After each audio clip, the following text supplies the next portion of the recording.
అమలాపురం నిత్య పెళ్లి కూతురు కేసులో ట్విస్ట్ చోటు చేసుకుంది. నీలిమ అనే మహిళ 12 మందిని పెళ్లి చేసుకుని వారి వద్ద నుంచి డబ్బులు దోచుకుందని ఓ కుటుంబం పోలీసులకు ఫిర్యాదు చేసిన సంగతి తెలిసిందే. పెళ్లై విడాకులు తీసుకున్న పురుషులనే టార్గెట్ చేస్తూ పెళ్లి చేసుకుని మోసం చేస్తున్నారని ప్లకార్డులు ప్రదర్శించారు. ఈ ఆరోపణలపై నీలిమ స్పందించారు. తనపై ఆరోపణలు చేసిన వ్యక్తి మోసగాడన్నారు. అతడు పెళ్లిళ్లు చేసుకుని అమ్మాయిలను విదేశాలకు ట్రాన్స్పోర్ట్ చేస్తారని ఆరోపించారు. తనపై ఫేక్ న్యూస్ ప్రచారం చేస్తున్నారని, 12 మందిని పెళ్లి చేసుకుంటే మరో 11 మంది ఎక్కడ ఉన్నారో చూపించాలని నిలదీశారు. వాళ్ళు చేసిన ఆరోపణలన్నిటికీ ప్రూఫ్ చూపించాలన్నారు. తనకు పెళ్లి సమయంలో 10 లక్షలు ఇచ్చారని, యువకుడికి ఇప్పటికే వివాహం అవ్వడంతో పాటు 2 పిల్లలు ఉండడంతోనే పెళ్లి ఖర్చులు భరిస్తామని, తనకు పెళ్లి సమయంలో డబ్బులు ఇచ్చారని చెప్పారు. న్యూస్ ఛానల్స్లో ఏదైతే స్ప్రెడ్ అవుతుందో అదంతా ఫేక్ న్యూస్ అండి. నచ్చింది మరి వాళ్ళు స్ప్రెడ్ చేసుకుంటున్నారు. జరిగింది ఏంటంటే, నేను బీటెక్ 3rd ఇయర్ చదువుతున్నప్పుడు లక్ష్మి దుర్గ అనే ఆవిడ చేత పెళ్ళిళ్ళ పేరమ్మ ఆవిడ మ్యాచ్ ఒకటి తీసుకొచ్చిందండి.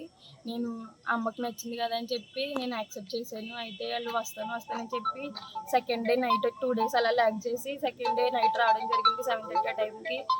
ఇంకా అమ్మ లేదు కదండి, అమ్మ వచ్చే వరకు వెయిట్ చేయండి అంటే ఎవరు వెయిట్ చేయలేదు. ఇతని మీద ఇక్కడ కేసు పెట్టామండి. వాళ్ళు ఏంటంటే 10 lakhs అలాగా చెక్ ద్వారా ఇచ్చారు మాకు. అంటే పిల్ల బాగా నచ్చింది కదా, ఇంకా అన్నీ మేమే చూసుకుంటాం అన్నట్టుగా వాళ్ళు ఇచ్చారు.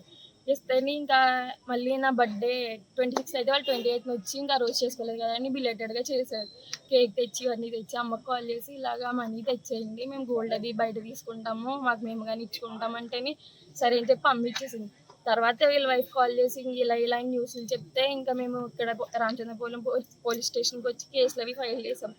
కేసులు అవి ఫైల్ చేస్తే వీళ్ళు ఫస్ట్ పట్టించుకోలేదండి. అంటే ఆ రోజు నైట్ వచ్చాము, బాగానే మాట్లాడారు. కానిస్టేబుల్ ఒక అతను ఉన్నారండి, జిఏ మల్లికార్జునరావు అని చెప్పి ఒక అతను ఉన్నాడు. ఆయన ఏంటంటే ఆడపిల్లలు 10 దాటితే ఇక్కడ ఉండకూడదమ్మా, అర్జెంట్గా ఇక్కడ నుంచి వెళ్ళిపోండి అని కేకలేసేస్తే సర్లే అలాగే ఇంకా అన్నీ మాట్లాడేసుకున్నారు కదా. నెక్స్ట్ డే మార్నింగ్ వచ్చి ఇంకా తేల్చేసుకుందాం అన్నట్టుగా మాట్లాడిన తర్వాత నెక్స్ట్ డే మార్నింగ్ వచ్చిన తర్వాత వాళ్ళు ఇక్కడ ఏం తేల్చుకోవట్లేదు, కోర్టు చేసుకుంటాను అంటున్నారు. వీళ్ళు కోర్టులో తేల్చుకున్నా అంటే సరే అని చెప్పి ఇంకా అలా అన్నీ తిరిగామండి. ఎస్పీ ఆఫీస్కి, అమలాపురం ఎస్పీ ఆఫీస్ కానీ, మళ్ళీ జనసేన పార్టీలు కానీ తిరిగామండి.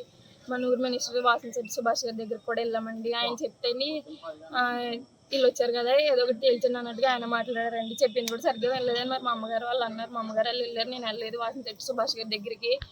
ఆ తర్వాత ఇంకా అలా 2 years అలా గడుచుకుని వచ్చేసింది. కాకినాడ దగ్గర ఊరు ఉంటుంది కానీ జనసేన ఆఫీస్కి వెళ్ళింది. చాలా ఊరు తిరిగాం కానీ ఎటువంటి న్యాయం అయితే జరగలేదు. మళ్ళీ ఈ రోజు ఏంటంటే 12 మందితో పెళ్లి చేసుకున్నానని ఫేక్ న్యూస్ స్ప్రెడ్ చేశారు. 12 మంది అంటున్నాడు, ఓకే కరెక్టే, ఇతను ఒకడు. మిగతా 11 మంది నాకు విత్ ప్రూఫ్స్తో కావాలండి. ప్రూఫ్స్తో లేకపోతే అతన్ని ఇంకేం చేసినా వాళ్ళే చేయాలండి. మేము న్యాయం అయితే కోరుకుంటున్నాం. నచ్చినట్టు రాసుకుని నచ్చినట్టు ఫేక్ న్యూస్ స్ప్రెడ్ చేస్తే ఇప్పుడు నేను ఒక అమ్మాయిని, నాకులాగా చాలా మంది ఉంటారు, ఎవరు ముందుకు వచ్చి ఇలా మాట్లాడలేరు. చెప్పాలంటే నేనే చాలా సెన్సిటివ్, అలాంటిది నేను వచ్చి ముందుకు వచ్చి మాట్లాడుతున్నాను. ఇలా అతను ఎంతమంది జీవితాలను నాశనం చేస్తాడండి. నాకైతే న్యాయం కావాలండి. ఆ 11 మంది విత్ ప్రూఫ్స్తో కావాలి. ఎవరైతే చెప్పారో అవన్నీ నాకు విత్ ప్రూఫ్స్తో చెప్తే నేను వాళ్ళు చెప్పింది ఖచ్చితంగా చేస్తానండి. ప్రూఫ్స్ లేకుండా నోటుకు వచ్చింది రాసి ఎడిట్లు చేసి చేస్తే మాత్రం నేను అసలు తట్టుకునేలేదు. ఎంత దూరమైనా వెళ్తానండి. ఇప్పటి వరకు ఇంత అలా వచ్చాను, నెక్స్ట్ కూడా ఎంతకు మించి ఎంత దూరమైనా వెళ్ళగల శక్తి నాకైతే ఉంది. నేనైతే అసలు గివ్ అప్ అనేది ఇవ్వదలుచుకోలేదు. సో న్యాయం కోరుకుంటున్నానండి మీడియా ద్వారా. ఏ మీడియా అయితే ఫేక్ న్యూస్ స్ప్రెడ్ చేశారో వాళ్ళే ఇది కూడా చూపించి ఎవరు ఏంటనేది విచారించి న్యాయం చేస్తారని కోరుకుంటున్నానండి. Thank you so much.